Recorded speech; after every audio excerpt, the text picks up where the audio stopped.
ఏదైనా వాక్యము యోమ్ దెబిరేం 19వ తారీఖు 8వ నెల 2025వ సంవత్సరం. మన దేవుడు ఇస్తున్న చక్కటి మాట. మేకా గ్రంథము 7వ అధ్యాయము 5వ వచనం. స్నేహితుని యందు నమ్మిక ఉంచవద్దు, ముఖ్య స్నేహితుని నమ్ముకోవద్దు. ఈ లోకంలో ప్రాముఖ్యంగా మనం చూస్తే ఈ కుటుంబ విషయాలు ఫ్రెండ్స్ అంటూ ఫ్రెండ్స్కి షేర్ చేసేస్తూ ఉంటుంటారు, ఈజీగా వెళ్ళిపోతూ ఉంటుంటాయి. రహస్యాలు ఎవరికి చెప్పేసుకుంటారంటే ఫ్రెండ్స్కి చెప్పేసుకుంటారు. తల్లిదండ్రులకి చెప్పరు రహస్యాలు. ఈ పిల్లలు ఫ్రెండ్స్కి చెప్తుంటారు. అలాగే తల్లిదండ్రులు కూడా భార్యాభర్తలు ఉంటారు. ఆ భర్తకి ఏదో అవసరత ఉంటుంది, లేదా ఏదో ఇబ్బంది ఉంటుంది, అనారోగ్యం ఉంటుంది, లేదా ఏదో ఉంటుంది.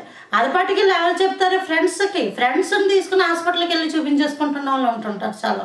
అలాగే ఆ స్త్రీ ఉంటుంది, ఆ స్త్రీకి ఏదో ఇబ్బందో ఏదో ఉంటుంది, అది భర్తకి చెప్పదు, పిల్లలకి చెప్పదు, ఇంటి పక్క వాళ్ళకి ఎక్కడెక్కడ ఉన్న వాళ్ళకి చెప్తూ ఉంటారు. ఇలాగ చెప్పడం వల్ల ఎప్పుడైతే కుటుంబానికి తప్ప ఈ యొక్క థర్డ్ పార్టీ అంటారు, మూడవ వ్యక్తికి ఈ విషయం వెళ్తుందో, ఈ విషయం ప్రపంచం అంతా చుట్టొచ్చేసి ఎవరికి తెలీదో వాళ్ళ దాకా వెళ్ళిపోతుంది. అప్పుడు వెళ్ళిపోయినప్పుడు ప్రేమలు కోల్పోతారు. అయ్యో, నేను నా కుటుంబాన్ని ఇంత ప్రేమించానే, ఈ ముఖ్యమైన విషయం నాకు చెప్పలేదే, అంటే నేను ఇంట్లో మనిషిని కానన్నమాట, నాకు విలువ లేదన్నమాట అనుకున్న వాళ్ళు కుమిలిపోతుంటారు. ఇంకా ఏ విధమైన సహాయము చేయలేరు.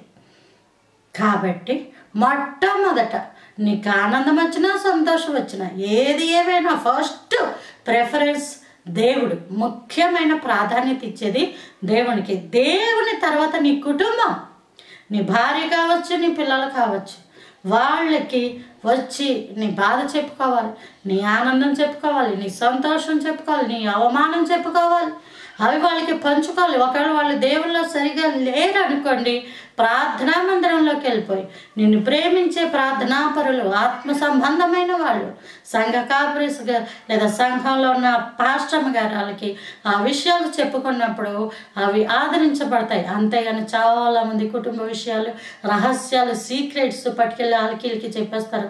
వాళ్ళు బ్లాక్మెయిల్ చేస్తారు. ఇదిగో నువ్వు నాకు పలానా విషయం చెప్పావు కదా, అది చెప్పేస్తాను, నాకు కావాల్సింది ఇచ్చాని డబ్బు, బంగారం, వెలగల వస్తువులు. ఏమో కొంతమంది వారి జీవితాలను సైతం నాశనం చేసేసుకుంటారు. ఎంత భయంకరం! ఎవరిని నమ్మద్దు. మనుషులను నమ్ముకొనుట కంటే, రాజులను ఆశ్రయించుట కంటే నీ దేవుడైన యెహోవాను నమ్ముకోవాలి. దేవుణ్ణి తప్ప మనం ఎవరిని నమ్మకూడదు. నువ్వు ఏదైనా చెప్పాలంటే దేవునికి మాత్రమే నీ విషయాలు చెప్పాలి.